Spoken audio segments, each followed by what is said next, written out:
नमस्कार साथियों, दृष्टि एचसीएस पर आप सभी का स्वागत है। साथियों, आप सभी को पता है कि हरियाणा एक कृषि बहुल प्रदेश है और कृषि बहुल प्रदेश होने के कारण जो जन समुदाय होगा उसको भी ये इंटरेस्ट रहेगा, जानने के वो इच्छुक रहेंगे कि सरकार की कौन-सी पहल, कौन-सी योजना उनको डायरेक्टली प्रभावित करती है। और ये भी आवश्यक है कि कोई भी सरकार की योजना हो, वो जन समुदाय को ज़रूर उसके बारे में थोड़ा-सा ज्ञान होना चाहिए, जन समुदाय अवगत होना आवश्यक है। क्योंकि डायरेक्टली और इनडायरेक्टली यदि हम देखें तो 50% से ज्यादा जो जनसंख्या है वो खेती-बाड़ी के ऊपर निर्भर करती है।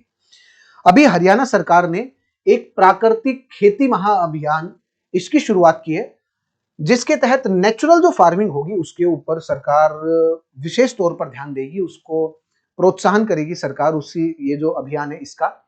और जो नेचुरल प्राकृतिक खेती है उसको विशेष तौर पर बढ़ावा देगी। अब ये नेचुरल फार्मिंग क्या है? ट्रेडिशनल जो फार्मिंग थी उससे नेचुरल फार्मिंग में किस प्रकार से डिफरेंस है?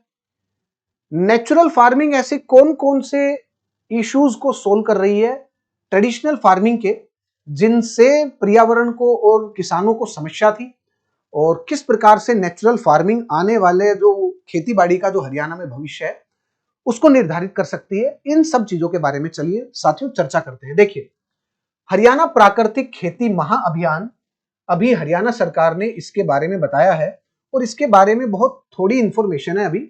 इससे रिलेटेड जो रोड मैप होगा वो आने वाले जो समय होगा उसमें जारी होगा। नया रोड मैप बनाया जाएगा और मुख्यमंत्री श्री नायब सैनी जी द्वारा घोषित किया गया है कि जिला स्तरीय विशेषज्ञ समितियां बनाई जाएंगी सबसे पहले तो, जो कि एट द डिस्ट्रिक्ट लेवल किसान कमेटी होंगी। प्राकृतिक श्री अन्न प्रेरक किसान कमेटी, इनका गठन होगा। इसी के साथ साथ गो संवर्धन सब्सिडी, इन सभी का गठन होगा। और धारणीय कृषि मतलब सस्टेनेबल एग्रीकल्चर का नया रोड मैप ये भी तैयार होगा। मतलब इन तीन एरिया पर जो गवर्नमेंट है उसका ध्यान होगा। और अब ये तीन एरिया कैसे नेचुरल फार्मिंग को आगे बढ़ावा देंगे, इन सब चीजों के बारे में भी थोड़ी सी देखते हैं। देखिए, सबसे पहला क्या है कि योजना की पृष्ठभूमि और आवश्यकता। कोई योजना लेकर के आए हैं तो कोई ना कोई तो उसकी रिक्वायरमेंट होगी।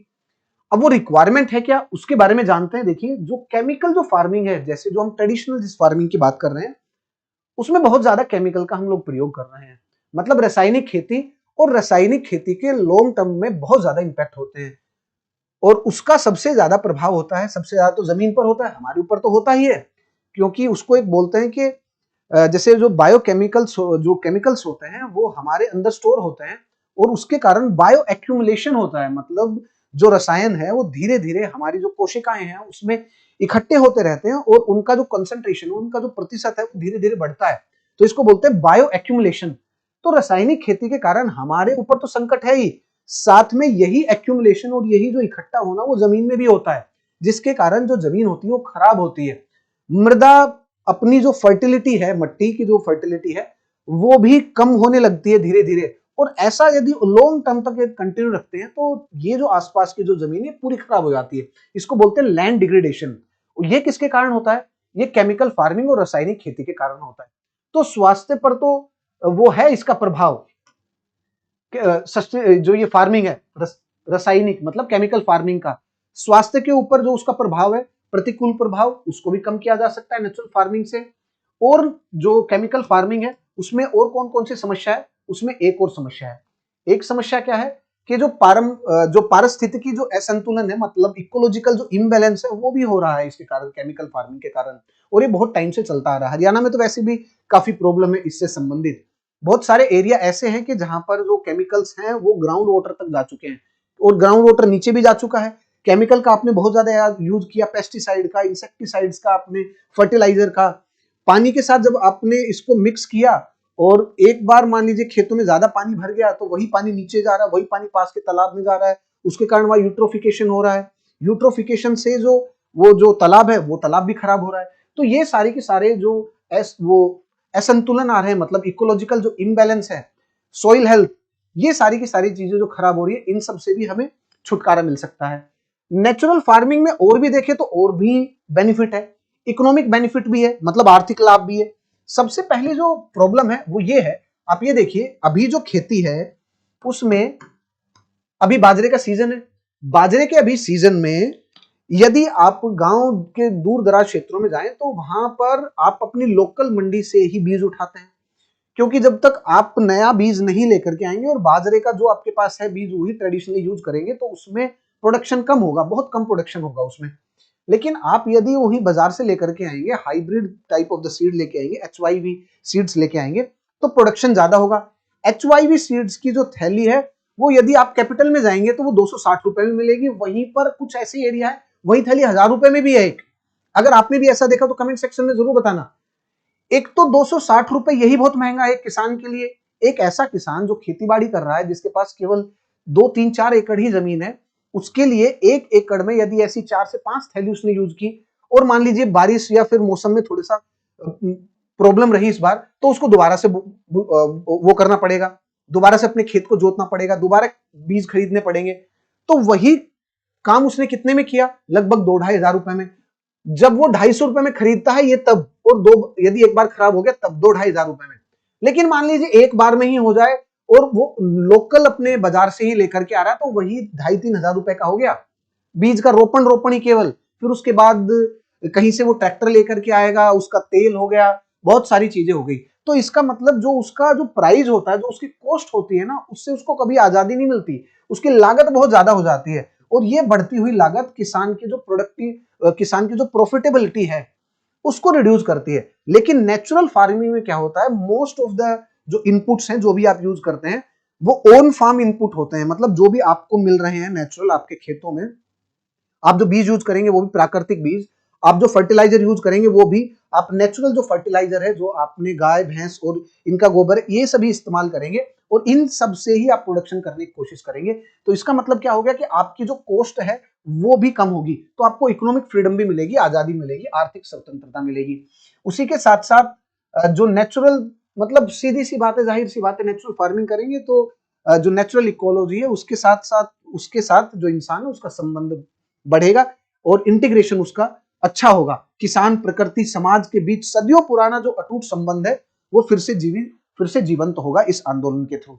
ये भी एक इसकी इनडायरेक्ट, जिसको हम बोल सकते हैं अप्रत्यक्ष, इसका एक बेनिफिट है। अब थोड़ा सा देख लेते हैं कि प्राकृतिक खेती की जो रणनीतिक जो स्तंभ है, जो पिलर्स है, उनके बारे में।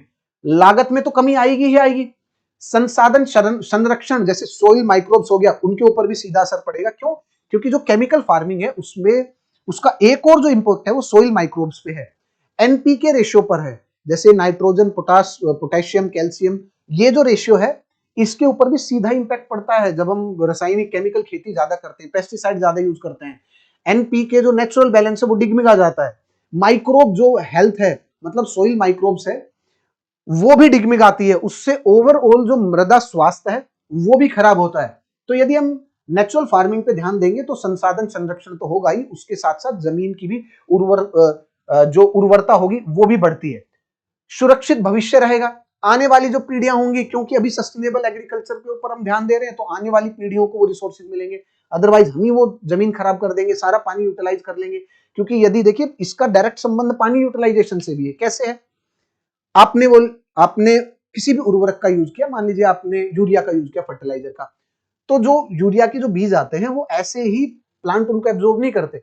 आप पहले उसको खेतों में डालते हैं, फिर आपको सिंचाई करनी पड़ेगी, उसके लिए आपको ज्यादा पानी का इस्तेमाल करना पड़ेगा ताकि ये जो छोटे छोटे सफेद दाने हैं ये पानी में घुल जाए, उसका सरफेस एरिया बढ़ जाए और फिर उसके बाद प्लांट उनको एब्जॉर्ब करते हैं। तो उसके लिए आपको ज्यादा पानी की जरूरत पड़ेगी, तो पानी की खपत भी ज्यादा होती है। इसलिए हरियाणा में बहुत सारे जगह ऐसे जहां पानी नीचे जा चुका है, तो उसके कारण जो नेचुरल जो रिसोर्सेज हैं वो भी आप बेटर यूटिलाइज कर पाएंगे और भविष्य जो सुरक्षित हो पाएगा। विकसित भारत, इसकी तरफ भी भाई, विकसित भारत के डेफिनेशन में केवल और इसके आयाम में केवल ये थोड़ी ना है कि आज के दिन हमारे मेरे पास पैसा, भविष्य का भी तो ध्यान रखना है ना, तो विकसित भारत के तहत ही आता है। उसी के साथ ये देखते हैं कि हरियाणा में प्राकृतिक खेती की वर्तमान जो प्रगति है वो कहां तक है। क्या सरकार ने डाटा मेंटेन करने के लिए, रिकॉर्ड करने के लिए भी कहा कि अभी फिलहाल जो रजिस्टर्ड जो फार्मर है वो 2 लाख के आसपास है। वेरीफाइड लैंड एरिया जो कि नेचुरल फार्मिंग में है वो लगभग 23,930 इतने किसान है, और जो एकड़ जो जमीन है वो 44,077 के आसपास एकड़ जमीन है। लेकिन वास्तविक जो खेती हो रही है वो लगभग कितनी हो रही है वित्तीय वर्ष में, यदि हम एकड़ में देखें तो 20,727 के आसपास जो एकड़ जो जमीन उसमें नेचुरल फार्मिंग है। यदि ट्रेनिंग सेंटर देखे जाएं तो ट्रेनिंग सेंटर कितने हैं हमारे पास? 4 ही अनुसंधान केंद्र है। इनको बढ़ाया जाएगा। कहां कहां पर है? कुरुक्षेत्र में है, जींद में है, सिरसा में है और करनाल में है। डिस्ट्रिक्ट के नाम है, जगह के आप देख लीजिए, कोई आपसे पूछने वाला नहीं है किसी भी पेपर में। ये बस एक डाटा जो गवर्नमेंट ने बताया है।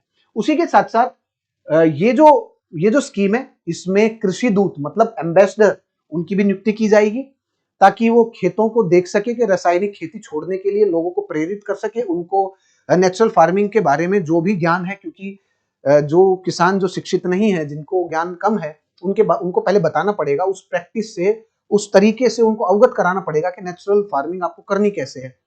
तो उसके लिए एम्बेसडर है।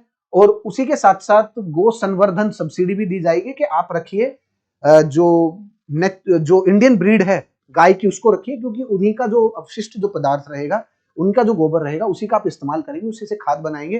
तो उसके लिए भी सरकार प्रमोट करेगी और विशेषज्ञों का भी विशेषज्ञ होंगे इसमें जो मार्गदर्शन करेंगे। एम्बेसडर तो साथ देंगे, विशेषज्ञ जो होंगे वो मार्गदर्शन करेंगे। जैसे कि यहाँ पर गुजरात के जो गवर्नर है वो इस स्कीम के बारे में अपने विचार रखेंगे, लोगों को, वो किसानों को गाइड करेंगे।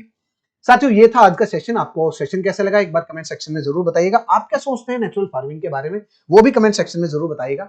और आज के लिए इतना ही। Thank you very much. जय हिंद, जय भारत, नमस्कार। अब एग्जाम की तैयारी को और बेहतर करने के लिए हमारे चैनल को लाइक, शेयर और सब्सक्राइब करना ना भूलें।